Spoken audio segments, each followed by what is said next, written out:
All right, guys, welcome to the Mash and Drum Whiskey Room. As you can tell, this is not my whiskey room.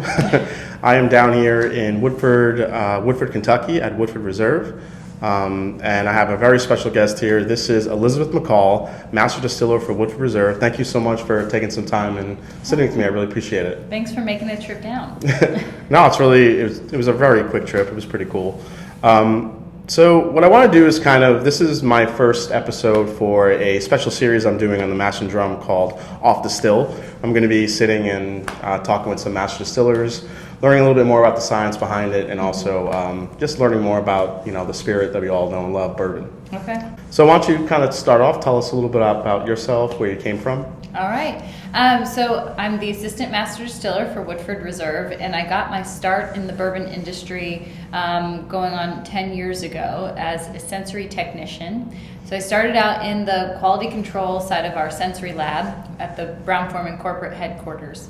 And what I did there was I spent time, when I entered into the company, it was just washing dishes, setting up taste panels, entering data, that sort of thing. Wow. And then kind of over time, and being in quality control, I'm looking at what's wrong with product if it comes through our lab or just before it moves on to full production. And you have to learn what defects are, and then also building on that, where do they come from and how does that happen in the production process. So by wanting to educate myself on that, I spent time at our production facilities learning how we made all of our spirits and even formulated product.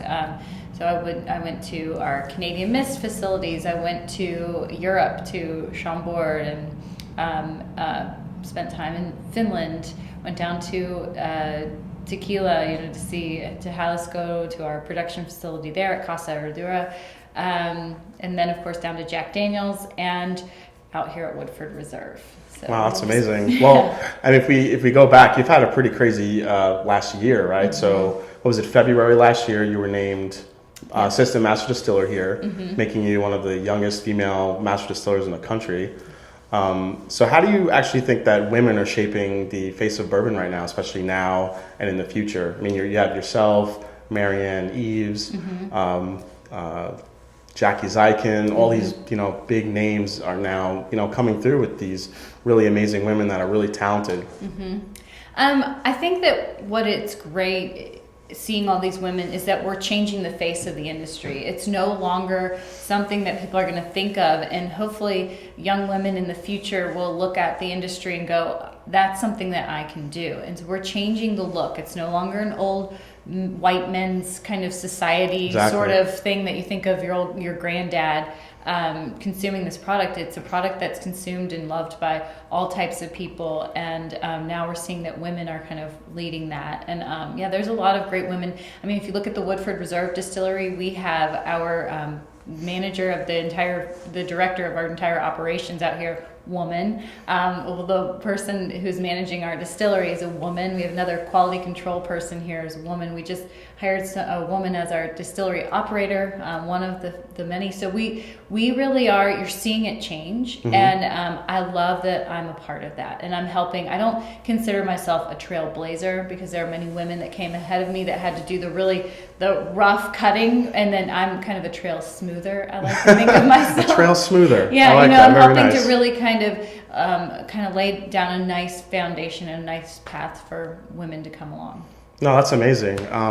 So you talked about your time in the sensory lab. Mm-hmm. So what was that transition like for you, going from working in a sensory lab, being part of control, mm-hmm. making sure everything tasted the right way, and then kind of transitioning to master distiller? How did I'm sure your day-to-day activities changed drastically. Yes. What was that transition like? I think the hardest piece of that transition was going from having daily tasks that were very tangible to look at the numbers and the results, because it went from being like, I ran this many tests today, I've improved on this project, and we're moving further along in the sensory profile or understanding a defect better. So it was much more measurable mm-hmm. In a lab setting, whereas transitioning more to this assistant master distiller role, I had to get more comfortable with these long-term big picture, and that I go out and do a speaking event, and what is that? I'm not going to see the instant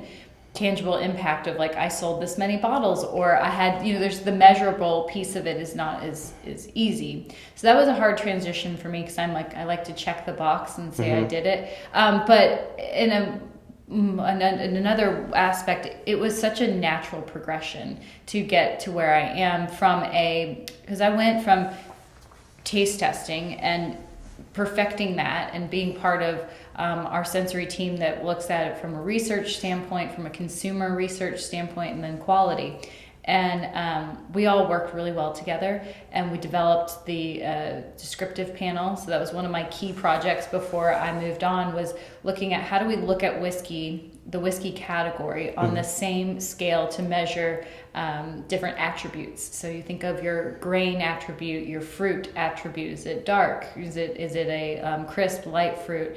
What kind of spice is it? Is it savory? Is it sweet spice? And then the impact of the ethanol character and sweet aromatics and all those things. And so we wanted to have one scale to measure everything on. So that was a big part of my project before I left that group, and it's still a developing thing. And then moving out here. So when I left the quality control lab, the sensory group, I was stationed out at Woodford Reserve, and I became senior quality control specialist here and master taster. I was already master taster, had that title, but then it became much more a bigger part of my job. And then quality specifically to Woodford was a big part of my job. And so that was an adjustment. Production's hard work. And sounds like it. and the difference with production is production never stops. Especially this facility, we are a very small facility, so we need to max it out as much as possible. So we're still fairly lean, and everybody out here is so vital to making Woodford Reserve what it is. And so I've got to really kind of be in the trenches a little bit and get that experience, which I think is so important, because that's the vital thing to understand about production. And then, of course, now I've moved on to assistant master distiller, where I still get to touch on the production a little bit, but I'm sent out to do a lot more brand ambassador type of things. And then also working with our master distiller, Chris Morris, on innovation. So that's kind of a huge piece, as I get to play in that space now. That's awesome. I wanted to ask you about that too. But so you just mentioned Chris Morris, so he's the master distiller here. So working with him the last year, how's that been for you, and what do you think he's kind of taught you, and is there anything you think you've taught him? Oh yeah. Well, I think it's really fun. I call Chris Morris my bourbon dad. I mean, I love my dad. My dad taught me many things about bourbon too, my real dad. But Chris Morris he's a historian. I mean, his amount of knowledge, I was saying to you earlier, he is like an encyclopedia when it comes to, he can go from one fact and just keep going down the rabbit hole of so much knowledge, and it's amazing. And there's so much history here, being the original James Pepper distillery. Exactly. This site holds a lot of history, and when I first started with him as master taster, and he would bring me out here, and we just spent a whole day walking around the site, and he was sharing me the history of just this site. And so that's something that I've really taken a huge, not a liking to, because I already was passionate about history, but got a lot more from him. But I think what's so interesting is that he and I together, we're different generations. I tell a funny story about when we were, when I first started sitting down and doing personal selections with him. And I told him that I was nosing a glass, and I go, Chris, I get bubble tape in this. And he's like, oh, and he's the nicest man. Yeah. And he's like, oh, bubble tape. Okay. He had no idea what I was talking about. What is bubble tape? No idea what bubble tape is. And in his mind, he was thinking like a plastic bubble packaging bubble tape. Oh, okay. I gotcha. Yes. And on my mind, so that would be You're thinking that cool little plastic that opens and that plastic would be a very bad thing to find in our Yes, whiskey. You don't want plastic. We don't want that, not in Woodford. And so he was confused, and I, of course, come to find out that I had left the bubble gum piece out of it. And he's like, as soon as I said, bubble tape, bubble gum, he was like, oh, if you had said, the stuff like bazooka or what was found in my baseball card, like something like that, I would have gotten it. And so there's these sort of things. And so we learn from each other, and it's been a great experience in that regard. And I think that I've introduced some thoughts to him on innovation for future projects, and he embraces it. And I mean, I think that he was already kind of thinking in that vein, and then so we've really aligned well. That's amazing, because sometimes you work with someone that's been doing the same thing for so long, and they don't like change too much. So that's awesome that he's embracing it. Yeah, he embraced it, but he's kind of the leader in so much of the innovation that's happened for this brand. Okay. I mean, he's the one who kind of thought of Master's Collection and fought for it. In our rye whiskey, he fought for that. He's the one who fights for those things. So I think he's always thinking in that next, where's this brand going in the future? And he's tried to really make that an important piece to me too, that it's not about what we're doing today, it's how do we keep growing Woodford for the future. Yeah, and that brings me to my next question is, what kind of gets you excited as far as experimentation and different things that people are doing in bourbon and whiskey? Is it barrel finishing? Is it using different grains? Is it different types of wood? What kind of, or is it a combination of all of that? I think it's a combination of all of it for me. I like to, again, going back to Chris and his philosophies he's taught me, when it comes to barrel finishing, we look at Woodford and we look at what already exists in the liquid itself. And then we leverage whatever the barrel that we're going to put it in, they should work well together. So if there's a note in Woodford, it should also exist in the product that the barrel once housed. So that's something that, you look at our double oak product, and we designed a barrel at our cooperage, because having our own cooperage allows us huge flexibility in playing with barrel toasting and char levels, and even the type of wood. We get to control all of it. And so with the double oaked, when Chris was coming up with that concept, it was, okay, I want something that's going to be sweet aromatic forward. Woodford Reserve bourbon has a lot of sweet aromatic notes in it, but now we want to bring them out and make them pop. And so that's kind of the concept behind it. And we've done, the Pinot Noir, and Pinot Noir has nice, dark fruit notes, and finished Woodford and Pinot Noir for a Master's Collection, and it just complements so well. So there's always a lot of thought behind what we're doing. It's never just, this is kind of on trend right now, let's just follow what other people are doing. Yeah, a couple of the Master's Collection ones that I've really enjoyed this year was early last year, was the batch proof, which I thought was delicious. I love high proof bourbons, as a lot of people do. And also we talked a little bit about the malted whiskey, the malt whiskey that you guys created, which got better as I sipped on it, and it just got more open, and the flavors that were in there to find were delicious. I told you I went through a bottle so fast. Yeah. And another really interesting one that I bought the last time I was here was the oat grain bourbon. Oh, yeah. Yeah, so whose concept was that? Where did that come from? So the oat grain is Chris's. He gets the credit for those sorts of, all that stuff. People are like, did you touch that? I'm like, no, not until it was, because we put it into the barrel, 5+ years ago. I was with the company then, but just not in this capacity. But yeah, he wanted to do something, an oated bourbon. How fun that they used to produce bourbons with these types of grains.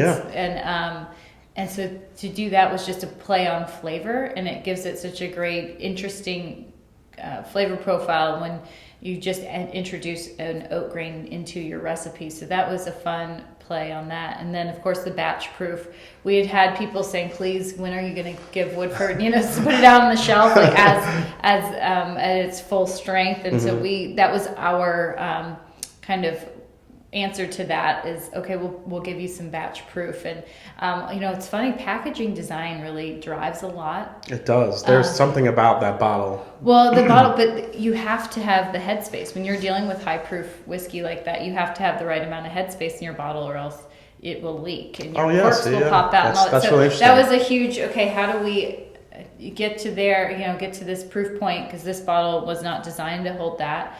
And then you get to, okay, we can do a Master's Collection bottle. Okay, then it becomes part of our Master's Collection, a regular release, and it'll be a different proof point every year, because, that's just how batches work. You put all the barrels together, and you don't, the average proof is going to be different every time. So yeah, oh, that's really interesting. Now, your mom was in the bourbon industry, right? For a long time? She had a brief stint with Seagram's. Seagram's. Yeah. Okay. In the late 70s, early 80s.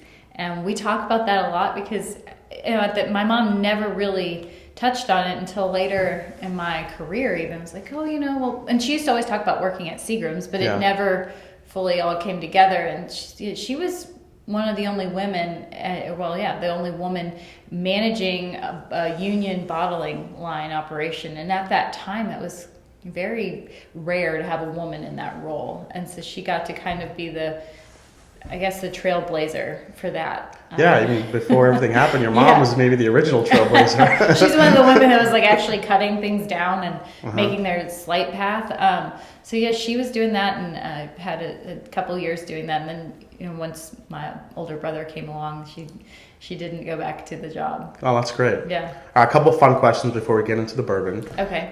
So what is either the oldest or the most unique whiskey that you've ever had? Ooh, okay. I got to go to, there was a bar in Chicago, and they had this little like downstairs hidden place. Speakeasy-ish? Yeah, speakeasy-ish type thing, and went down and we were drinking. I had some Old Forester that was from, I can't remember the date on it. It was like in the, I want to say 40s or so. It was really old and it was really great product. It was delicious. I want to say it was like in that time period, and I should probably remember, but you drink so many whiskeys. Oh yeah, I can imagine. Whiskeys. Yeah, you're over the world drinking probably crazy stuff, so. Yeah, and then I also had something terrible that's like a Chicago only spirit. I don't recommend it. It has a terrible name and we won't say the flavor. name of that place. If you're in Chicago, you know what it is. And I was like, okay, I'm not ever having that again.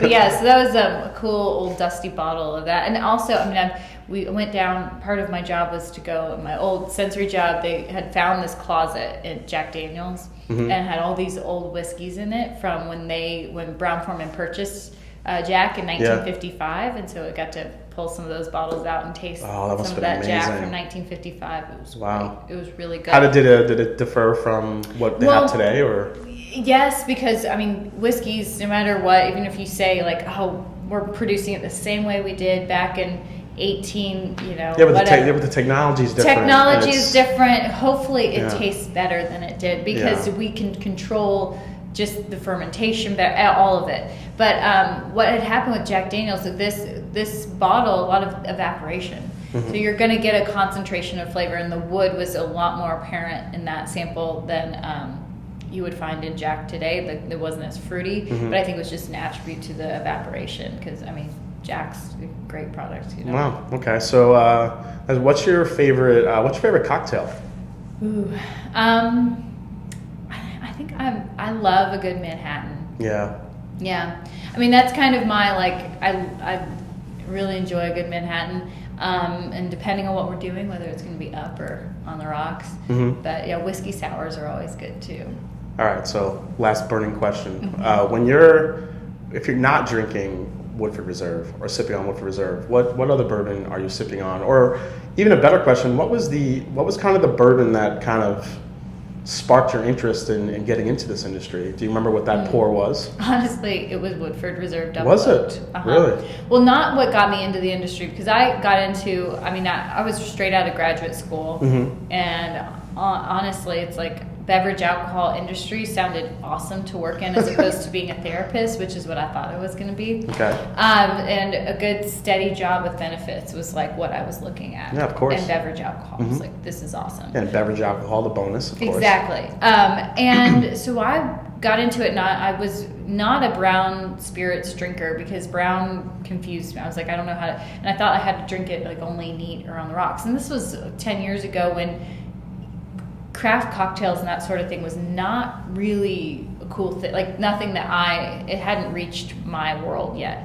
And so when I first, Woodford was probably just being in the lab, like one of the products I love. But I was at a work trip, and I was actually up in Canada, of all places, and my colleague ordered Woodford Double Oaked on the rocks with a squeeze of lemon. Oh, and I thought, nice. that looks interesting. I'm going to do that. So that was my first time. I mean, I'll never forget that. And I was like, yes, I'm drinking bourbon whiskey on the rocks, just, as is, and really loving it. And so that was and that was well before I was involved with this brand at all. And then as far as drinking outside of Woodford Reserve, I mean, I will drink Old Forester. I keep it within Brown-Forman. Nice. And and that's, people are like, well, you work there. I do. I mean, I respect other whiskeys that are out there, bourbons, but your palate over time, like when I think of what good whiskey tastes like, it is Woodford Reserve is my standard.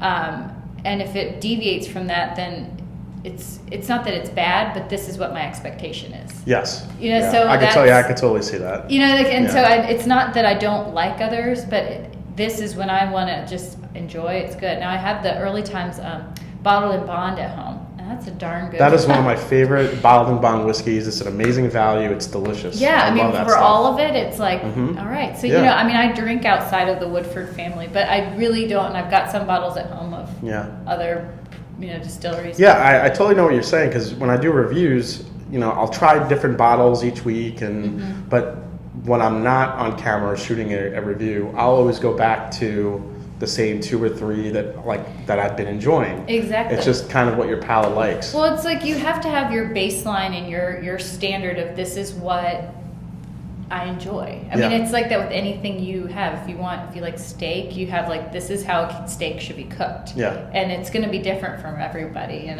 it's like I'm the same with my bourbon. So when all's said and done, whether it be here at Woodford Reserve or somewhere else, what do you kind of want your lasting imprint on the industry to be?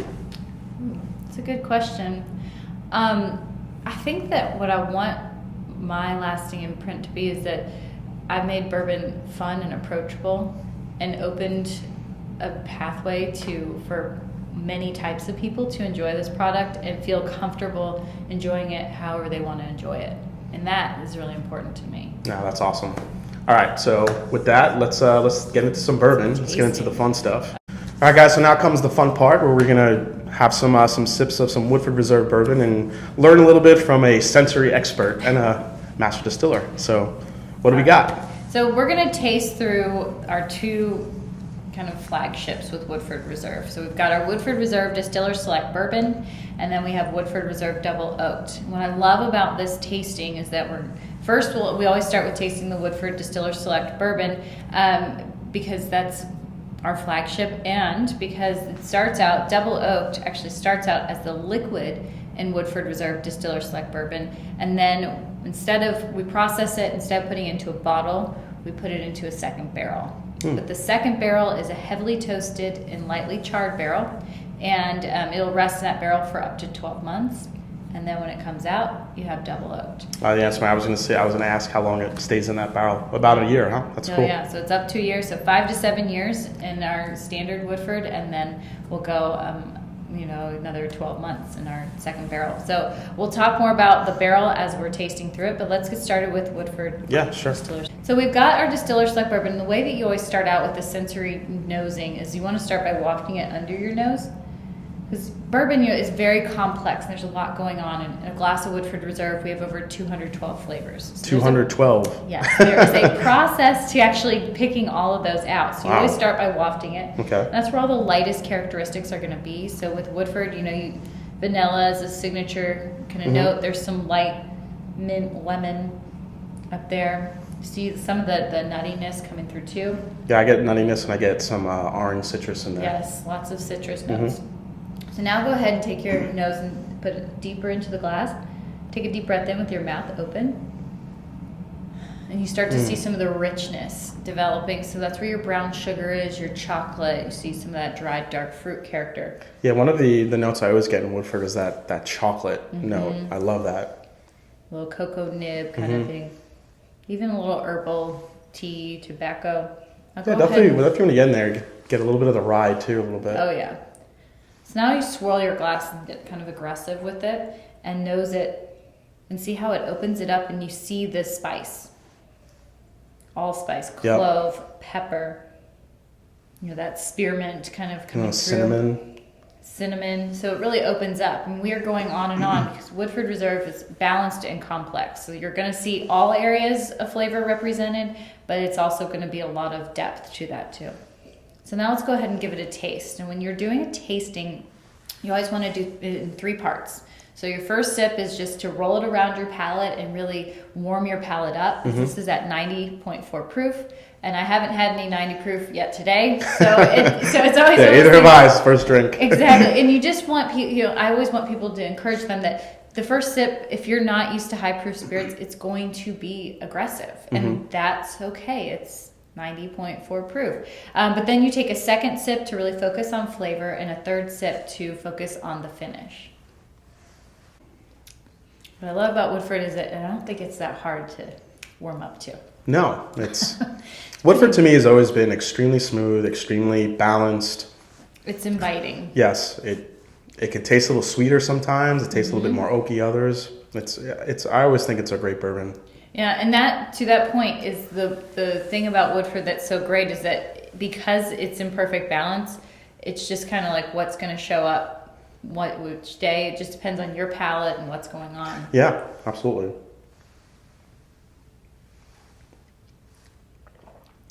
See some of that apple orchard fruit, the Nailed malt it. grain. Apple's another note I always get on the palate with Woodford. Love it. Another great spice, some of that little brown sugar. I mean, The apple, the spice on the end. It's almost like cinnamon and allspice dusted apples. Yep. Then you get a nice little rye kick. It's really Yep. delicious. Very easy to drink. So as a sensory expert, how do you have any tips for us to kind of train your training your palate a little bit? Yes, and I recommend, because I try to do this all the time, and I always nose or smell whatever I'm consuming. So even if it's a drink, nose it and try to think about what it is. Be mindful. And that's kind of one of those practices people are like, oh, everybody says that's the trendy thing to be mindful, but be mindful when you're consuming food, when you're cooking at home. If you open up your spice cabinet, I mean, how many people really sit down and go, what is the difference between a clove note and cinnamon? Because for a long time I thought they're almost interchangeable. They're both these sweeter spices you'll see, whatever, but they're very, very unique. And so it's important that you sit down and you really pay attention to what that is. And your different vanillas. There's so many vanillas, from raw vanilla bean to your, vanillin that's in your cupboard at home that you're cooking with. And so looking at that and really paying attention, and just as you're eating, because I'll sit there and I remember we were in Asheville, North Carolina, and I was having some like chicken and waffles. Yeah, it's a great town. Yeah.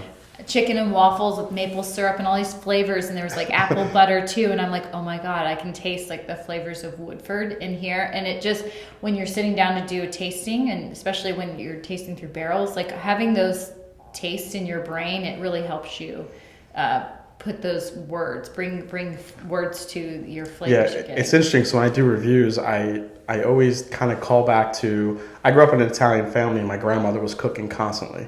So she was making desserts and food all the time, every day. And there are a lot of notes in different bourbons that I try that, I don't know, I just pick up at some of the, especially the desserts that she made. Oh, yeah. She used a lot of marzipan, a lot of almond cookies, and I get a lot of those notes in different bourbons. Especially the ones that are even finished in wines. My grandmother used to make this sesame seed candy that was cooked down with wine grapes. Yeah. And she cooked it down to the point where it got so syrupy that it just went through the entire house. So sometimes I'll nose a glass and it'll just kind of remind me of that. Okay. So there's definitely a memory type aspect to it. Well, and that's what's also so fun about sensory is you can never be wrong. I mean, I've never had those types of candy. Like I've never had a sesame kind of sweet candy like that. It sounds amazing. And I can think of what it might taste like, but I've never tasted it, so I wouldn't be able to relate to that. But that's okay, because that's your relationship with it. And I always try to encourage people about that, because I think it can be intimidating to sit down and taste, and it shouldn't be. It should be fun, and it should be just something you're like, well, and I think like Jackie Zykin, my colleague, she's really good at that too, of making it relatable. And I like to use candy as a reference, of just that here's, I get some great what do I always say? Like bubble gum and Big Red and like Milky Way bars. I just like I can go.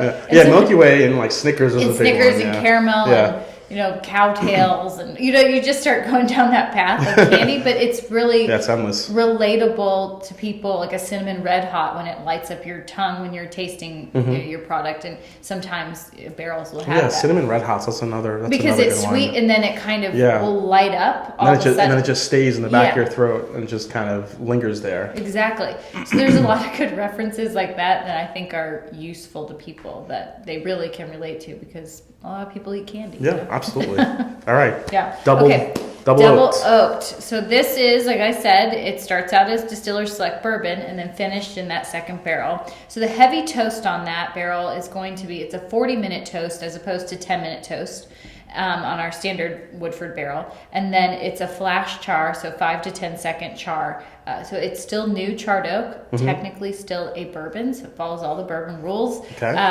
And what we're doing with that is that heavy toast gets into the lignin layer of the wood where all the vanillin is. So if you think of buttery Chardonnays, they're aged in heavily toasted barrels. And we've applied that principle to bourbon where we wanted to go for a buttery bourbon. So it's still going to have the complexity that you'll have in Woodford Distiller Select Bourbon, but we're going to see sweet aromatics pulled to the forefront because of that barrel finish. Great. So when we nose this, we want you to know you're getting sweet aromatics first. Butterscotch, caramel, the butterscotch caramel. We just talked about the Milky Way and the Snickers bar. Yes, that's what it is. What's in here?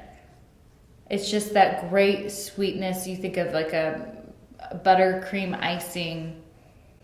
So lots of that, and then you can see some of the banana back there. There's still spice. There's lots of rich, dried, dark fruit, grapey. There's still that apple note in there, but it's darker. Yes, it's like it's been aged. It's it's a red apple when it's been sitting for a little bit, and it gets kind of soft. It's like when you cook the apple down in brown sugar, like right before you put it in an apple pie. Exactly. So it's got that complexity to it. So it lends itself to being a nice cocktail, bourbon, same as double oak, but you're going to shift how you're making your cocktail. And because of the balance in it, a lot of people use Woodford Reserve to cook with it. Oh, yeah. Right? I mean, cooking with Woodford Reserve is something... I've done so many dinners, and it's amazing what these chefs come up with based on what they taste. I was with a chef the other day in Birmingham, and he was telling me how I was like, well, did you look at our flavor wheel and our taste notes to know how you're going to pair? He's like, oh, no, I did it all off of my own taste. And this is what, and he came out with this beautiful 4-course meal. That sounds amazing. And it was from meat to, foie gras and a beautiful dessert. It was lovely. I love foie gras. Very underrated. I know.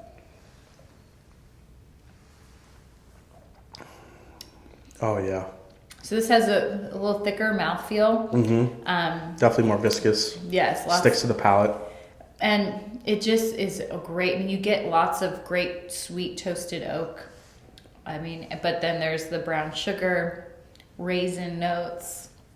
Yeah, the double oaked is definitely easily one of my favorite bourbons to sip on. I just love the balance of it, but one of the things that I love, a lot of, some people don't like too much oak in their bourbon, but I really like it. I think if you have such bold flavors that have such sweetness up front, I think you really need that oak to balance it out, especially on the back end. Well, and it's oak done right. Correct. Now, I've seen other products where they've tried to do something similar, and you're like, they missed the boat on the intention behind what you're doing. It's not just to say we put it in a second barrel. Like the second barrel was very intentional with how we made that barrel, because it highlights certain flavor attributes, and so it's really done well. Because I do think that it can be intimidating for people to go, it's going to be really oaky, but it's not oaky and like harsh resin. No, it's a sweet oak. It's sweet, delicious. Soft oak. It's very approachable. Now, Woodford Reserve, the logo, we can actually see it on here. It has the 3 copper pot stills, which is a little bit different. Most people use the big column stills. So how does using the 3 copper stills, the copper pot stills, how does that does it make your job easier, harder, or what's kind of the attributes that it gives to Woodford?